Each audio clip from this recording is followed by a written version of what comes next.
पहले दृष्टांत रूप से शरीरी की निर्विकारता का वर्णन करके अब आगे के 3 श्लोकों में उसी का प्रकारांतर से वर्णन करते हैं।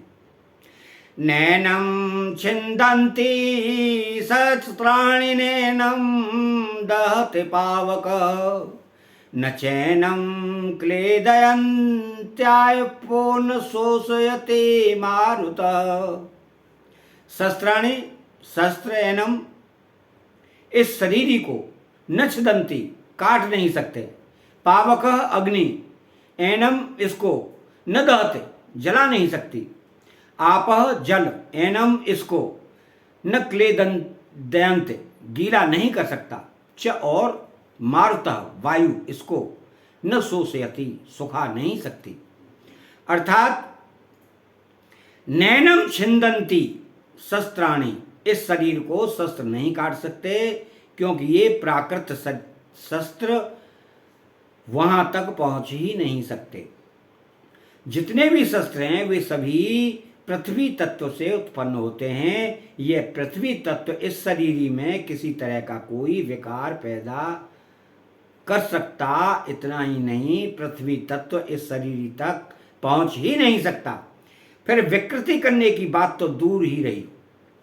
नैनम दहत पावका, अग्नि इस शरीर को जला नहीं सकती क्योंकि अग्नि वहां तक पहुंच ही नहीं सकती।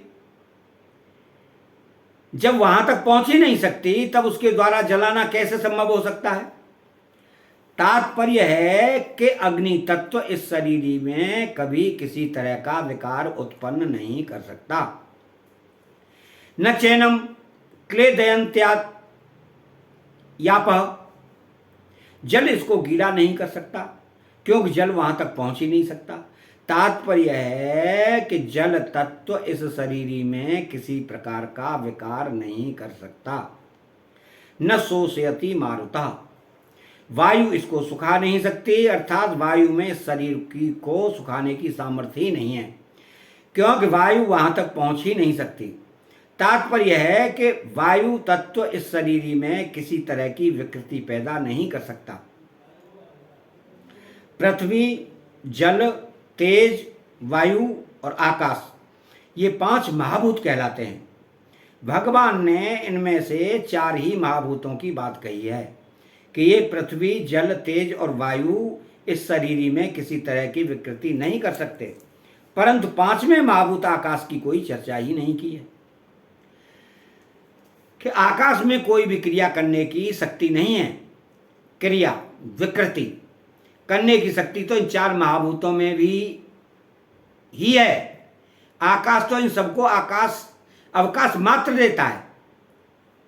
पृथ्वी, जल, तेज और वायु, ये चारों तत्व आकाश से ही उत्पन्न होते हैं, पर वे अपने कारणभूत आकाश में भी किसी तरह का विकार पैदा नहीं कर सकते। अर्थात पृथ्वी आकाश का छेदन नहीं कर सकती, जल गीला नहीं कर सकता, अग्नि जला नहीं सकती और वायु सुखा नहीं सकती। अब ये चारों तत्व अपने कारण रूप आकाश को, आकाश के कारण रूप महान तत्व को और महान तत्व के कारण रूप प्रकृति को भी कोई क्षति नहीं पहुंचा सकते। तब प्रकृति से सर्वथा अतीत शरीर तक ये पहुंच ही कैसे सकते हैं। इन गुण युक्त पदार्थों की उस निर्गुण तत्व में पहुंच ही कैसे हो सकती है, नहीं हो सकती।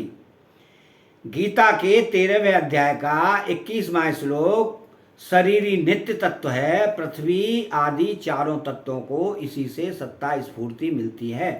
अतः जिससे इन तत्वों को सत्ता स्फूर्ति मिलती है उसको ये कैसे विकृत कर सकते हैं। यह शरीरी सर्वव्यापक है और पृथ्वी आदि चारों तत्व व्याप्त हैं, शरीर के अंतर्गत हैं। अतः व्याप्त वस्तु व्यापक को कैसे नुकसान पहुंचा सकती है, उसको नुकसान पहुंचाना संभव ही नहीं है।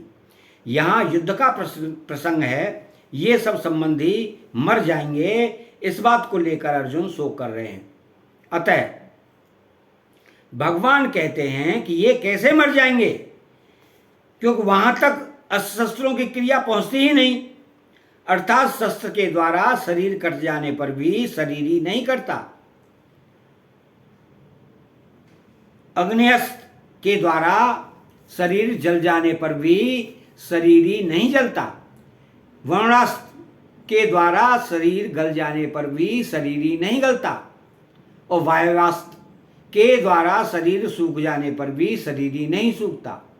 तात्पर्य है कि अस्त्र शस्त्रों के द्वारा शरीर पर जाने पर भी शरीर ही नहीं मरता, प्रत्युत ज्यों का त्यों निर्विकार रहता है। अतः इसको लेकर शोक करना तेरी बिल्कुल ही बेसमझी है। इसके गुण भाव में हम कहते हैं कि शरीर है तो परिवर्तन शरीर में होता है शरीरी में नहीं होता। जैसे काट है तो विकृति काट में आती है, में नहीं आती। काट कटता है नहीं कटता। काट जलता है नहीं जलता। काट गीला होता है गीला नहीं होता। काट सूखता है नहीं सूखता। काट कभी एक रूप शरीर रहता ही नहीं और है कभी अनेक रूप होता ही नहीं। तो भक्तों, चैनल को सब्सक्राइब करें, बेल आइकन घंटी को दबाना ना भूलें। जय श्री कृष्ण।